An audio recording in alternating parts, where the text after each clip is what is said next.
So for the past month or so, I've been building up some supplies to do an upgrade project on the Gladiator.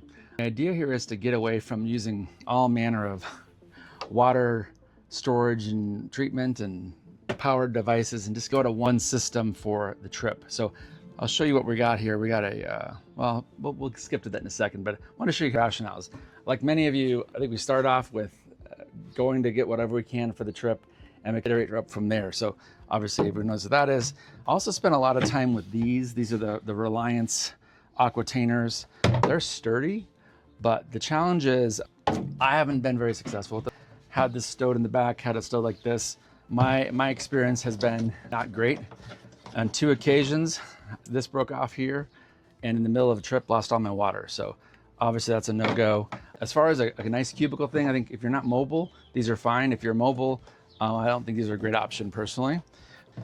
Went to the Rotopack approach, had a Rotopack mount in the back of the camper here. That was okay. They're expensive, as we all know, they're overpriced for no reason.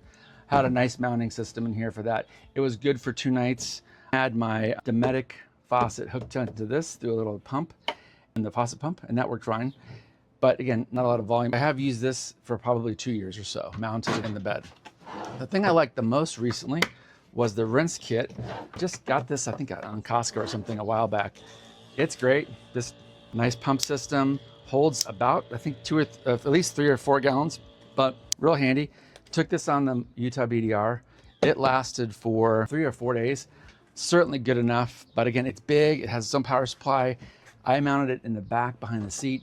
It's great to have, but I wanted this exact idea, but I didn't want to deal with all this volume that it took up. So that's the idea here, is we're gonna move away from all of this stuff, and we're gonna move into this idea of going to the Front Runner tank. So I bought a Front Runner tank from a gentleman on Facebook Marketplace. It had never been used. He's working on a truck, and he went in a different direction on that, and also had the pump and some of the hardware with that. So that was a great start.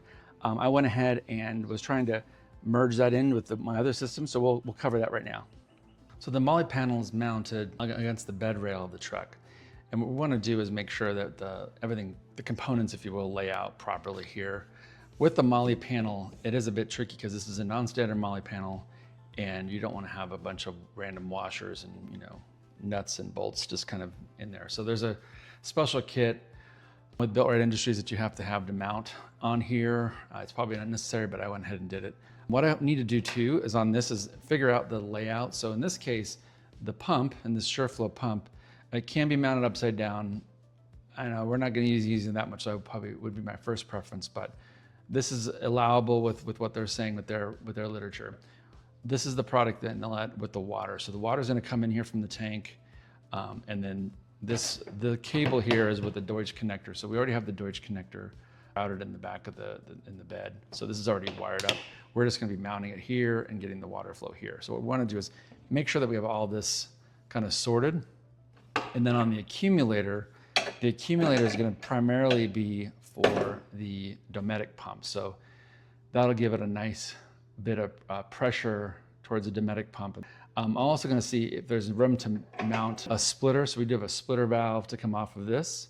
So maybe we have not only the Dometic valve coming off of this, but also the sprayer. So we have a sprayer that we've modded up here.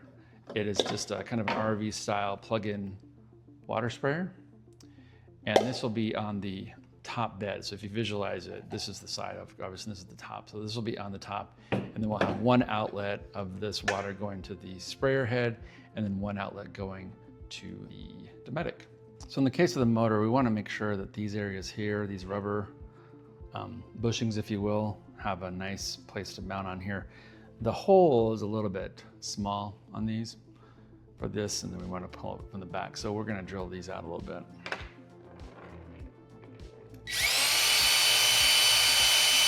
Here's our mounting situation on the back of the Molly. That's real clean. Haven't tightened it up yet, but that's gonna be real nice and clean. That was one.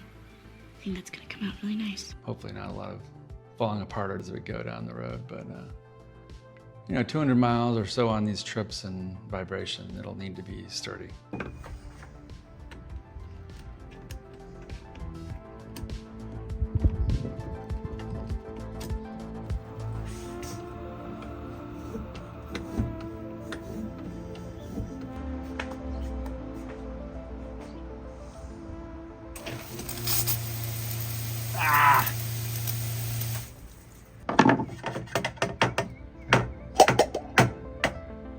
Okay, so here's the situation. We've got the front runner tank here, mounted in some rib nuts towards the front of the bed there.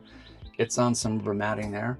The connection for the valve is in the bottom right here. It has that 12 mil threaded poly tubing, and it has a pipe clamp on that area. We've got our Anderson connector here as our power supply. The power supply is in the cab. Power supply is coming back into our distribution, for lack of a better word, a distribution panel there. That top switch is our pump switch. Has a voltage indicator there. And then the Deutsch connectors here, one of those Deutsch connectors is for the pump. So it kind of routes up there in the routing. And our pump is in the bottom left here.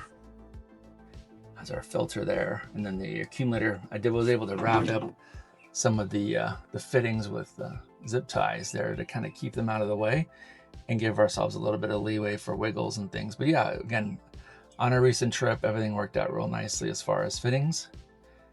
And somehow shoving the fitting in there worked out great as a makeshift bracket. So all in all, good setup here. I was able to kind of have some foam here on the pipe as well, so there wasn't any damage if there was anything touching it during the trip. Again, it was everything strapped down, so nothing really touched in here. But overall, it worked out great. Easy install. Literally, I think 4 rib nuts in the front. 4 rib nuts in the front was the most invasive part of this build. But yeah, 70 liters of water is fantastic. Having it integrated is fantastic. I think this power panel is a little bit big, but I think I'll probably put a 12 volt cigarette light connector in there in a future date just to kind of run the fridge back here.